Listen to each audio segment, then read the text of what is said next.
Hello everyone, this is Nintendo Acti for part 2 of my Nintendo Direct thoughts. And sorry the video is kind of late. It's very late. It's like been 3 weeks since the Nintendo Direct, but hey, better than... Sorry for the abrupt cut right there. Anyways, yeah, better late than never, so let's get started on everything that they talked about, or at least the stuff that I cared about. Now, of course, the biggest thing that got announced, whether you liked it or not, was Paper Mario Color Splash, but I already made a controversial video on that like a week or two ago, so, you know, just ridict to that, I guess, if you want to see what I thought about that. But basically, I said that I thought the hate for this game was completely overrated, same for Sticker Star when that came out, and I still hold true to that. I think the game is going to be fine. I don't think it's going to be a masterpiece or anything, obviously, but I think it'll be a good game. That's like, if you don't want to watch that video, that's basically why I'm saying it's going to be a good game and that the hate is completely unjustified. But anyways, let's move on to some of the other stuff that was talked about. Of course, there was no Yokai Watch 2, but no surprise there, because if it was announced, I would have made like 5 videos on it. One of them would have been an announcement video, 2 of them would have been listings of like box starter or whatever, and then 2 of them would be me complaining about English names, because that's me apparently. You know that would happen. Mark my words, when they reveal the English name of Inaho, I'm making a whole video complaining about that. Mark my words, even though I shouldn't. I'm gonna hate it so much, I'm gonna feel like... Let's try and stay positive. Anyways, yeah, there was nothing Yokai Watch in any of the... Well, there wasn't in any of the US Directs. There was Yokai 3 Kingdoms in the Japanese Direct and the first game in the European Direct, but nothing in the US Direct at all, so... Moving on to other stuff. First things first, let's get some of the major things out of the way. Star Fox Zero was not delayed. It's coming out, I believe, April 22nd, along with its... also with a bundle game that you get if you buy a special like Star Fox Zero bundle called Star Fox Guard. Yes, this is in fact this is basically Project Guard from a few. Remember E3 2014? They had Project Guard and Project Giant Robot. Project Guard turned into Star Fox Guard, and it'll be like $15 on the eShop. But if you buy like that special bundle, which for once is actually available in the U.S. and not just in Europe or whatever. Yeah, you can get that, like it's a physical disc that comes with it, I think. Maybe it's digital code, but I think it's a physical disc. Anyways.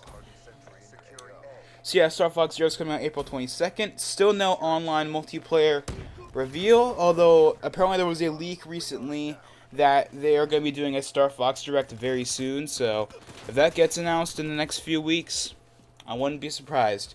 Because I knew from the beginning they were going to do a Star Fox Direct, so if it happens... No surprise there. Let's see. 3DS games. Kirby Planet Robobot was announced. I haven't played a Kirby game since Epic Yarn, so I don't really have a lot of experience. Because I just want a new Kirby game on the Wii U, and not Rainbow Curse. If anything, it should have been... Rainbow Curse should have been a 3DS game, and Triple Deluxe and Planet Robobot should have been a Wii U game. But for some reason, they're flipped around. Just find that strange. Overall, it has Smash Bros. Moves if you have the Kirby Amiibo, and I already have the Kirby Amiibo, so I might get it. I might even get Triple Deluxe at this point. I don't know. I haven't played any of the Kirby games on the 3DS, but either way, looks like a really neat game. What else was there? Bravely Second, Fire Emblem Fates DLC, I think was on there. What? Oh, it's right, the return of Metroid Prime Federation Force. Probably the second most hated game right now from Nintendo. Following Color Splash, Federation Force has had hate since day one, which I'm assuming is the reason why not until that Direct they actually talked about it. They first revealed it at the Nintendo World Championships in 2015, where they revealed Earthbound Beginnings and the world over just wept, and I can't really blame them. Still think Mother 3 is going to happen. If Paper Mario Wii U happened, that same leaker said that Mother 3 would be happening, but I'm just hoping it's the fan translation. If it is the Nintendo Treehouse translation, oh my god, I'm so done with Nintendo Treehouse. They've ruined 3 games. I don't want them to ruin anymore. I'll save that rant for a future video, though. But yeah, Metroid Prime Federation Force, I'm going to say that as a game, not as a game by itself, it looks like a pretty fun game. It looks like a Metroid game, kind of. in the way of like it's like Metroid Prime, but it doesn't. But a lot of people said the game is fun. It's just not a Metroid game. That may be true, and also should be noted that it'll take advantage of the C stick if you have a new 3DS, or the Circle Pad Pro if you have an old 3DS. So that's pretty nice. That's going to get some more functionality. And overall, the game looked pretty good. It looked better than it did at E3. Although the hate wave is certainly not anywhere closing to stop. It's not anywhere close to stopping, but I can definitely say that I might get this game. I'm dead serious. This game actually looks fun. It looked fun when I was like Blast Ball, which was like, I always thought of Blast Ball as like Project. I said Project Cars. No, Rocket League on like the 3DS or something like that. But point is, I think Metroid Prime Federation Force. It looks like it's gonna be a good game.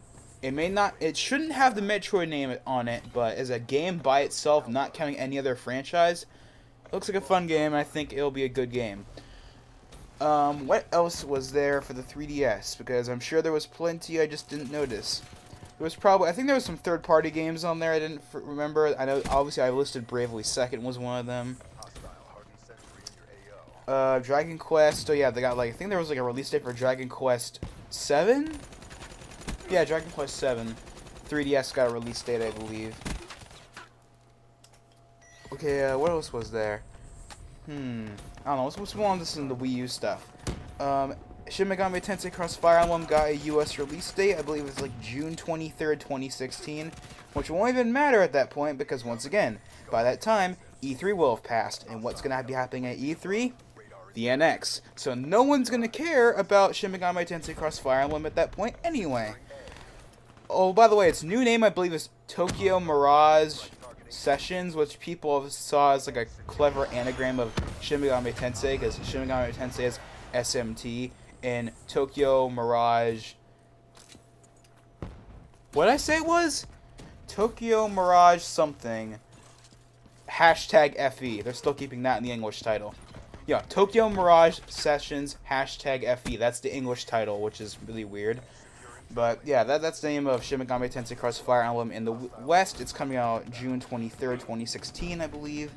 No one's going to care at that point because the NX is going to be the big thing at that point. But hey, if for some reason you care about it, there you go. Let's see. Wii U. We did Color Splash already. There wasn't really a ton for the Wii U. Oh yeah, Project Treasure got an official release date and name. Yeah, remember Project Treasure from the January 2015 Direct? No?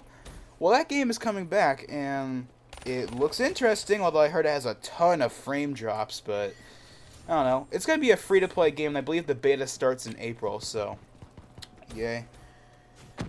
What else was there? Wasn't really a ton in the Direct I can remember that was super exciting. Yeah, there really wasn't that much, I don't think. Mario and Sonic, I don't really care about that. The 3DS version came out like last week.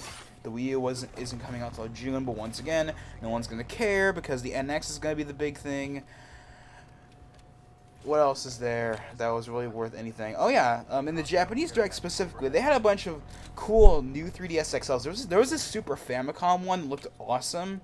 They also had like a new Monster Hunter one. They have the Fire Emblem one that's coming to Japan.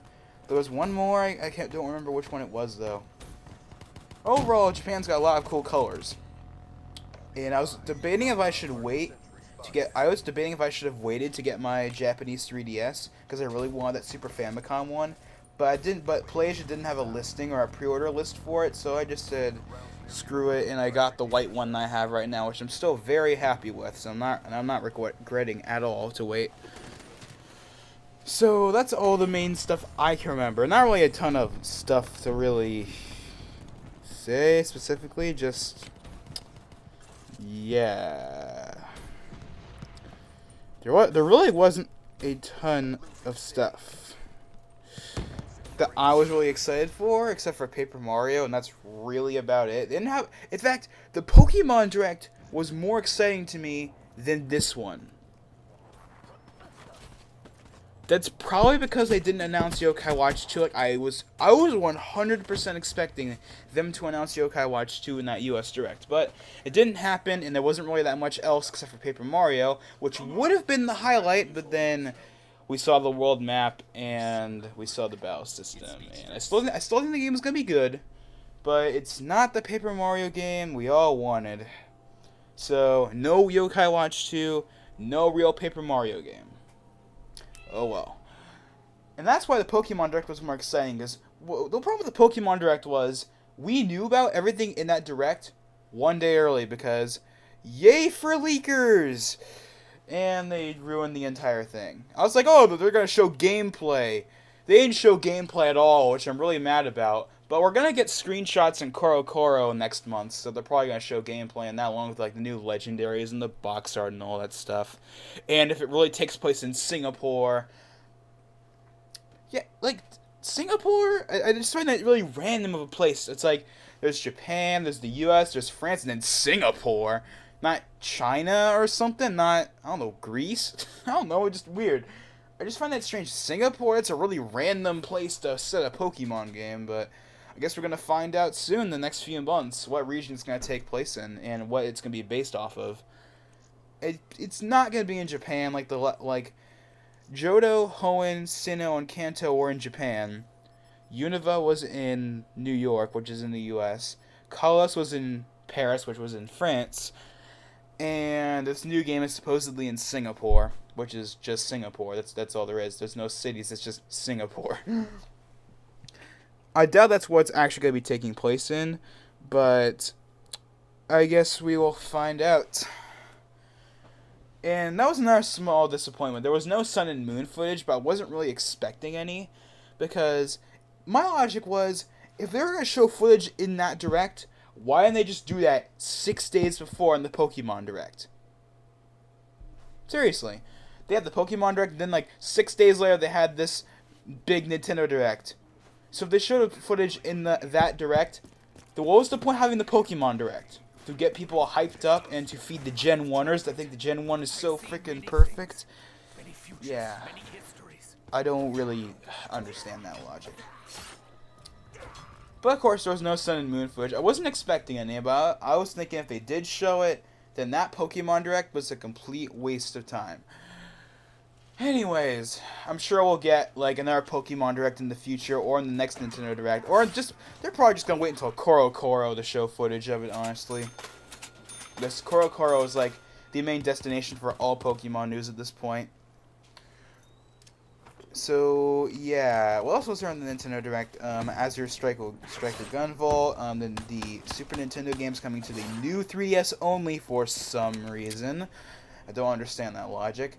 How can a 3DS run a 3DS game, but not a Super Nintendo game? I get that emulation requires a lot of power to run, but I just find that really strange.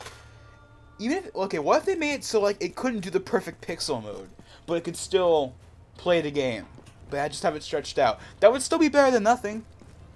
Whatever, I already have a Japanese and an American new 3DS XL, so it doesn't affect me, but a lot of people were mad that it wasn't on the original 3DSs when they should be, because it's a Super Nintendo game. But emulation takes a lot of tools, so I'm sure they had a legit reason for doing that. But that's not a selling point. I mean, the only thing that's on the system that's exclusive is Binding of Isaac, Xenoblade 3D, and the Super Nintendo games. And all three of those you can get on other platforms. You can get Xenoblade on the original Wii for a big price, but you can still get it on the original Wii. You can get Binding of Isaac on the Xbox One, PS4, Wii U, PC, everything besides the 3DS. And yeah, Super Nintendo games, you can download them for free on your computer. There's even a emulator on the homebrew software that lets you do that. And that's on an original 3DS too. They need to come up with more selling points for the new 3DS XL. That's why I'm saying if they made Sun and Moon exclusive, that would have sold like at least 10 million systems. Okay, maybe not 10, but it would have sold at least an additional 3 to 5 million systems just for having Pokemon Sun and Moon being an exclusive. But then people would have complained about it, and they gotta make money, so yeah. Plus the whole fact that they're making it, you know, in traditional and simplified Chinese and everything. Okay, I think that's really all I have to say. There wasn't really a ton of stuff I found that interesting in any of the 3 directs. But hey, new Paper Mario game, even though it's not the one I wanted, it's still going to be a game I'm going to be excited for.